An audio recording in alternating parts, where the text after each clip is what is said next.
extend the grace of the Lord to all of you listening to me today. May the grace of the Lord abide with you. May the grace of harvest abide with you. He said 3 times we should come in and give grace to the Lord. And the grace that we come in to give today, it shall be there for you on the final day. When we are all being raptured, none of you will be found wanting in the name of Jesus. This is the Covenant of God Parish.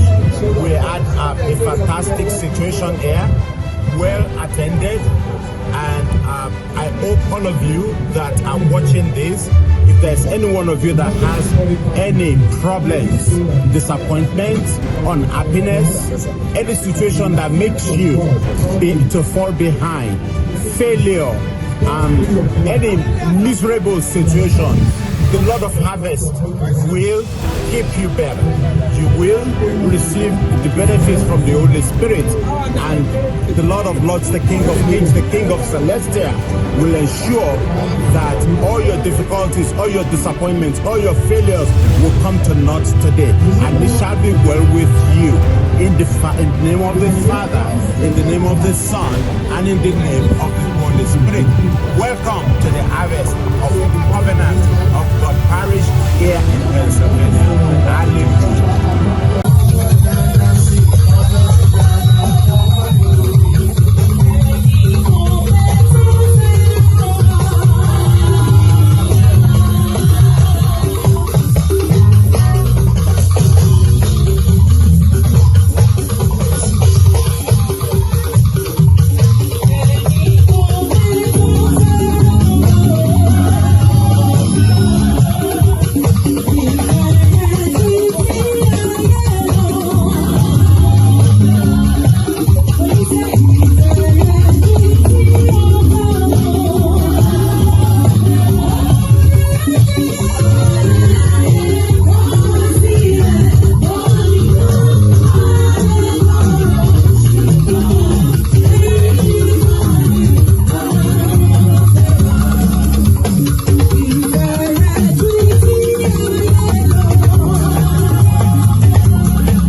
nígbà tí a bá ṣe iṣẹ́ yìí débi èrè ńlá tán ohun kan wọn ní máa jò fọ́ sí wa lẹ́kẹ̀ẹ́ náà kó ṣọ̀pọ̀ ìdúná àfipá sọ wá síwájú tí a nú ẹni tó kọ̀ òṣùṣù tó fún lórí ọ̀fẹ́ láti wá gbádà bàbá rẹ̀ kò bá jẹ́ ìmọ̀ tí ayé ni bí kò kú bí kò yaṣọ wọn lára ṣùgbọ́n torí rẹ̀ ni adó rẹ̀ lẹ́yìn aṣọ òtítọ́ ìrẹ́ ni akọ̀ má tó ṣìkà lẹ́yìn ọlọ́run mi lè wọ́n ṣọ́fà a ò jẹ́ nǹkan kan tó pè wá ìgbà tó pè wá tán láti board of trustee láti olùṣàgùtàn láti NPIC ẹbí ìdọ̀rẹ́ lójú má jò balẹ̀ wá má jà bàjọ́ rẹ jẹ́.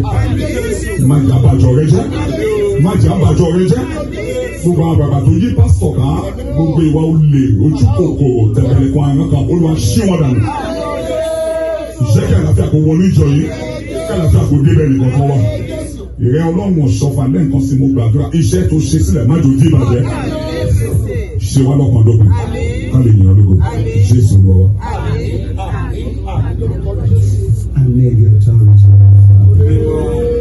The grace of the Lord Jesus Christ, the anointing of the Holy Spirit, Father, the seal of authority that cannot be broken, put it on this prayer for your anointing.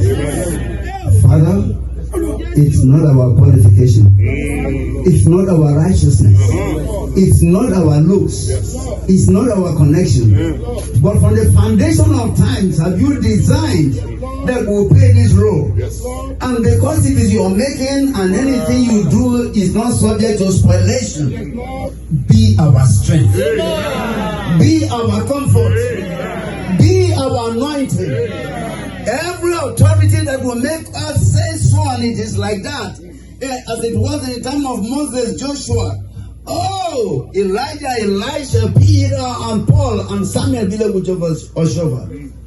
Let that be our portion. And all those we bless, may they come back in testimony to exalt you.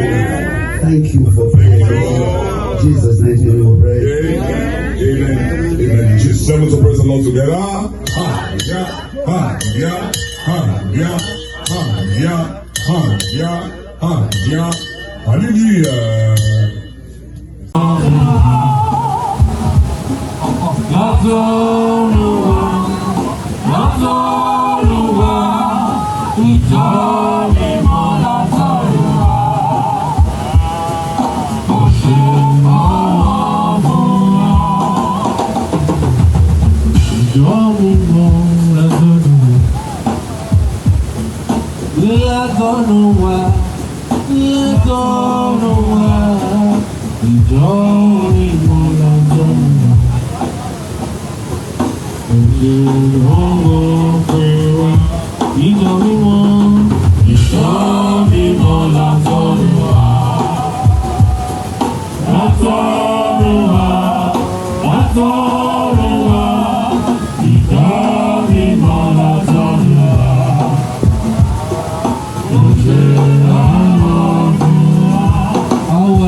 Jehovah, Jésus Christ, Michael Inimo, Ọlọ́run bílẹ̀ wọ́n ṣọ́fà. Jẹ́jẹ́ wa náà jókòó ló pè wá. A ò tiẹ̀ mọ̀ kó lè kọ́ ẹgbẹ́ bí ikọ̀ àti ìríjú rẹ̀. Ṣùgbọ́n nípa náà torí ọ̀fẹ́ tó fi pè wá. Ọlọ́run mo bẹ̀ ọ́, aṣọ yìí má yóò fàyà mọ́ wa. Mo fẹ́ gbogbo yín gbàdúrà fún àwọn bàbá wa ní ọ̀ṣẹ́ Charles Adbaza. Ọlọ́run dá ìní wọn sí. Àwọn nìkan kọ́ gbogbo ọkọ̀ tó ṣe ní ìlú yìí ní American Diocese. Wọ́n tẹ́ ibà ní abẹ́ àṣẹ, wọ́n tẹ́ ibà ní abẹ́ àṣẹ ìyẹn kò kàn wá. Ṣùgbọ́n tó bí iṣẹ́ wọn ń tọ̀ wọ́n lẹ́yìn. Ọlọ́run bá mi sóre fún wa. Ní orí òkè ìjọ ẹni àti ìyàyọ̀ lórí yìí, ọ̀nà tí ń bọ̀ ẹ̀kọ́ òṣè má jò wọlé tọ̀ ọ́. Bẹ́ẹ̀ ni wá sí. Má jà ṣubú dànù. Àtòrí olówó ní àwòdì má jò gbé tiwa lọ. Àtòrí olórí àwòdì má jò gbé tiwa lọ. Àtòrí olórí àwòdì má jò gbé tiwa lọ. Àwọn ọ̀dẹ́kọ̀ ọ̀yọ̀kọ̀ yanjú. Ikú má jò jí wọn gbọ́. Àrùn má jò sọ wọ́n lọ́jọ́. Àyà má jò kú mọ́ wa lórí. Àyà má jò kú mọ́ wa lórí. Àyà má jò kú mọ́ wa lórí.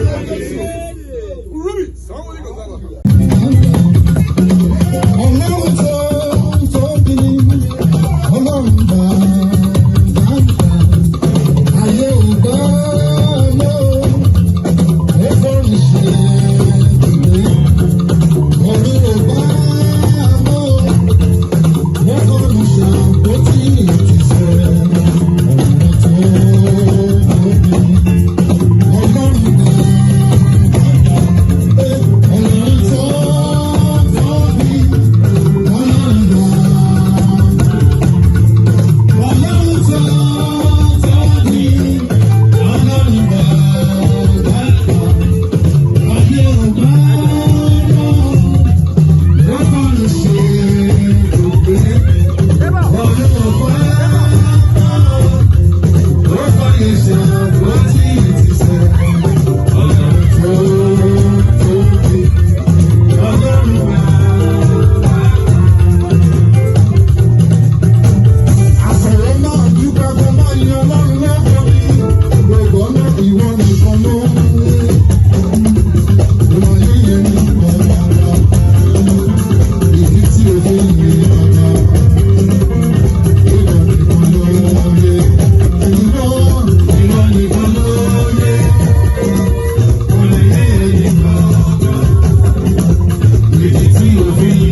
came to celebrate the harvest and be with my friends, specifically Evangelical Shepherd of Kano. I used to work with him. He's my good friend, and anytime he invites me, I try and come. It was a great day out here. Everyone was very nice. We are here celebrating